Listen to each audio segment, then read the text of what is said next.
service. It's obvious. I'm more this, more that. All I kept thinking was, what type of standard did these people create for themselves to identify whether they usually serve Hashem out of fear or out of love? Is it just them talking, them throwing out ideas? Oh, I'm an Abba, you're a person. Do they not realize that there are mitzvahs of Hashem and halachas about what is required of you in certain circumstances, and how can you figure this out? So while they were just blah, blah, blahing the whole time, I sat back and thought about a list of standards that I would come up with myself to be able to figure out, am I serving Hashem out of a lot of love, or am I serving Hashem out of a lot of fear? You can do that to yourself. You do that for yourself. But it's good to have a standard to figure out, can I identify what I was last year, and what I am this year, and what way I changed, and what ways I can get better? What way am I a good friend? What way am I not? What way am I a good son? Am I good to my parents? I want to be better to my mother. You have to be good to your parents. In what standard did I set up for myself to be able to figure those things out? And it's a brand new year, and you should be thinking about that type of stuff.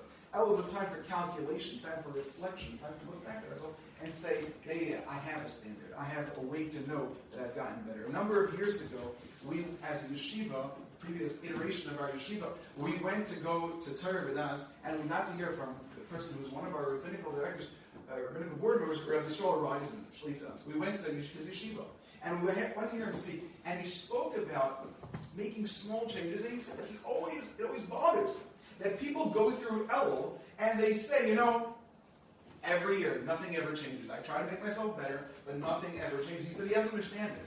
Because if you pick something, even if it's a small thing, even if it's one pasuk in davening, that's exactly what he said. Even if you pick one line of davening that you're going to focus on, well then how can you ever say you didn't grow? That one line of davening is where I grew. And in 1999, I worked on this. And in 2023, I worked on this. And in 2024, I worked on this. So you can have that line of davening as a standard. I changed. Saying a word, saying a nice thing, I changed. I'm better. In this year's Parshas Shoftim, it talks about a lot of things. One of the things it talks about in this parsha is a fan favorite. Why is it a fan favorite? Because I spoke to my Rabbi Shirk, and I asked him, what type of, years ago when I started teaching as a Rabbi, what type of things should I teach? He said, anything with a lot of violence. A lot of violence. I added something else, violence and something else. But anyway, a lot of violence. This week's parsha, a lot of violence. Killing people by accident. What's better than that? I'm chopping a tree. I'm, just laying down some fire. Happens to kill somebody. Violence. Killing people. And we know the halacha is that if a person kills someone by accident, he has to go to an ir miklat. He goes to a city of refuge. Sounds like a really terrible thing. He has to go there, he stay there until the kain goes by. This is not a sufficient amount of time of his life, I imagine.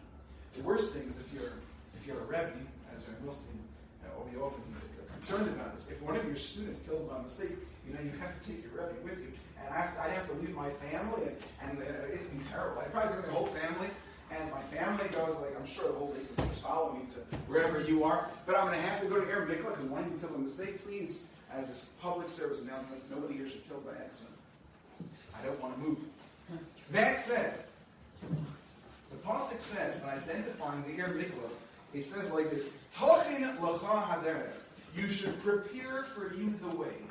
What does that mean? There should be, says Rashi, signs on the road.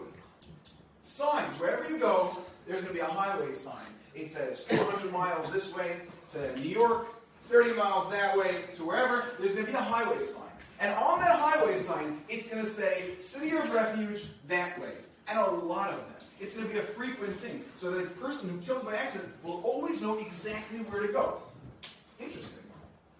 Well, if you always know where to go, then you probably never have to ask for directions. It's a very simple fact. You don't even have to have a map. The signs are always there. Go to the City of Refuge.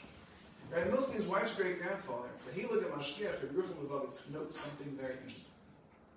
It says like this. When it comes to killing by accident, there are a lot of signs. But there's another time when people have to travel.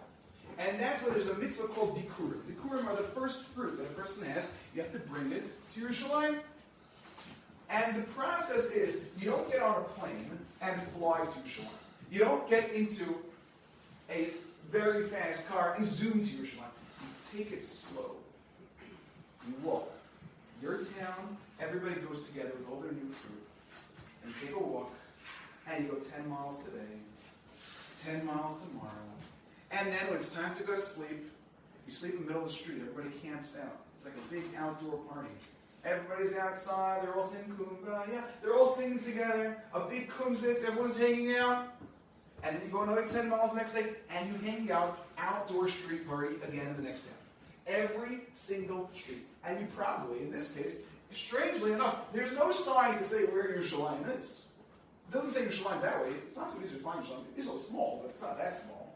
So how do you find out where Yerushalayim is? What do you think to do? You got to ask a lot of people for directions. This is what Yerushalayim says. You go over to people, and you say to them, do you know where Yerushalayim is?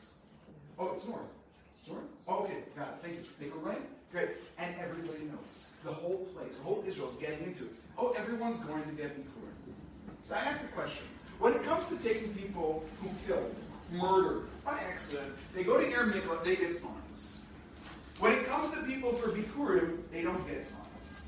They have to ask directions, take a map. They have to go to one of those stands with lots of maps and other stuff. I went on a trip to Boston. You get a map here, a map there, and they all have different sections, and everyone's trying to figure out where to go. Why are there no map, no signs? When it comes to the mitzvah of Bikurim, go to Yerushalayim that way. Good question. This is the question of the group with Roberts. And he says a very, very important answer, which I want to share with everybody.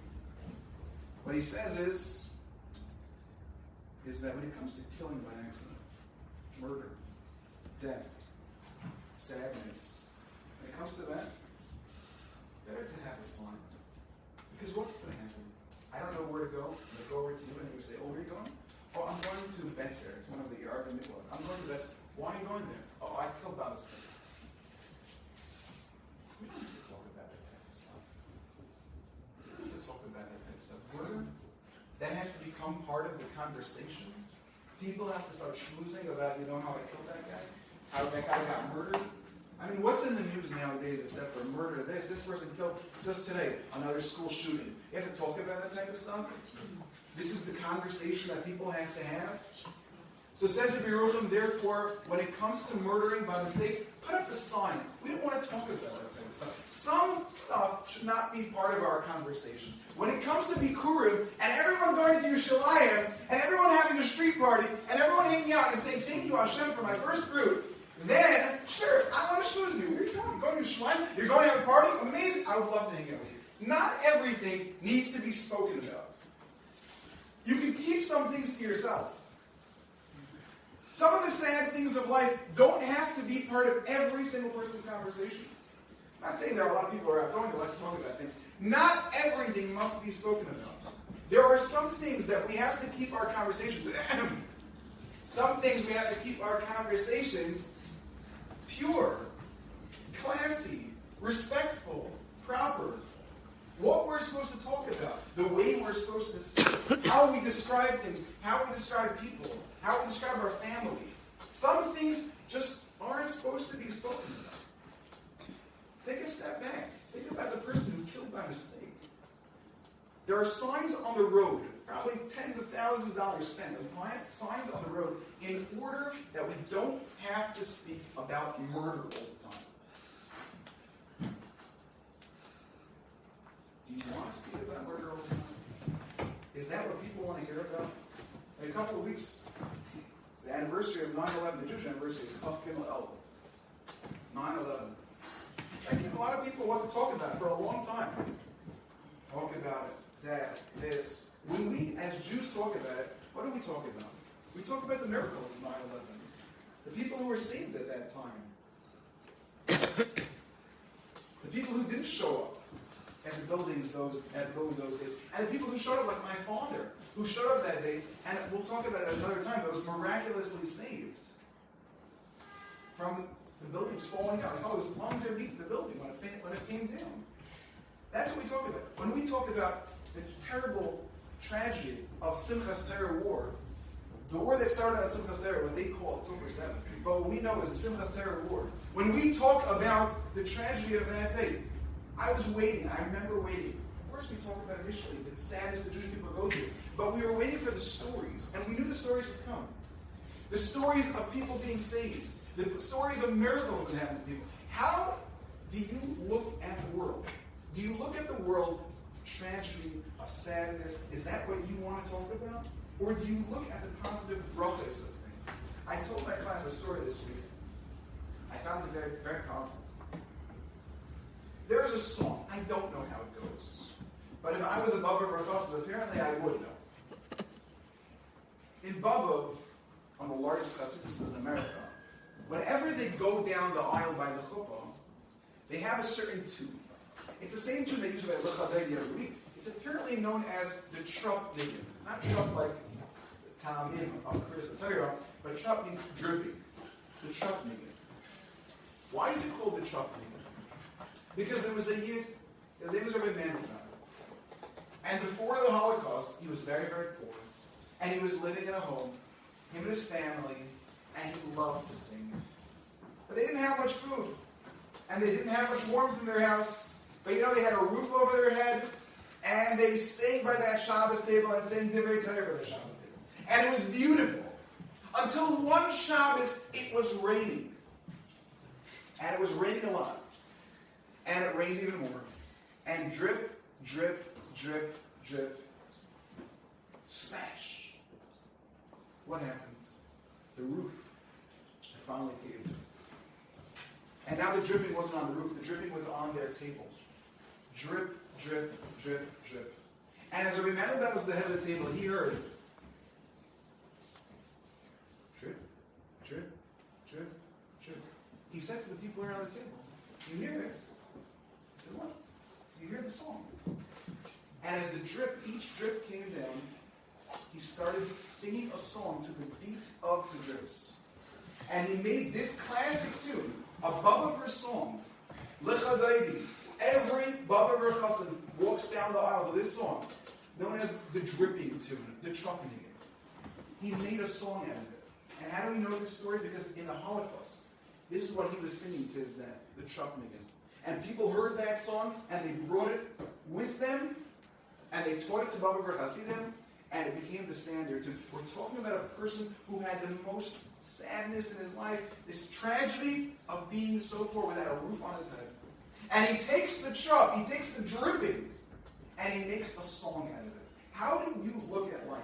Do you look at your difficulties and say, "Oh my gosh, I can't even deal with it. How do I survive? I'm done. I give up. I'm out of here." Or do you say, no. I'm learning the message of the Arab Nigla. There are some things, don't focus on the negative. Don't focus on the negative. Let's focus on Bikurim. Let's choose about Bikurim. Let's talk about it. Shabbos is coming. Shabbos is coming. I'm so excited. Shabbos is coming. Shabbos is coming.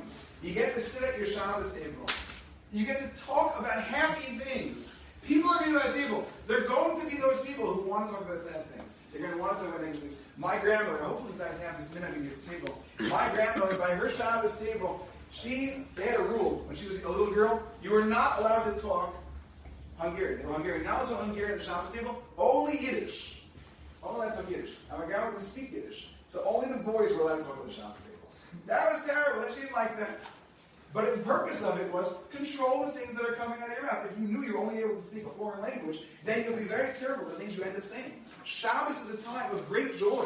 It's a time of happiness. It's a time to talk about positive. Say Divrei Torah. Say something special. Say some happy news that came out this week. Yeshiva was actually pretty good this week. The guy, he spoke forever on Erev Shabbos. He said he would speak for 10, 11 minutes. It's been 47 minutes already. I don't know how long it's been. But speak about positive and happy things. We should be zeicha to fill our lives with joy. And when we look around, it'll be a whole world of Bikurim and no world.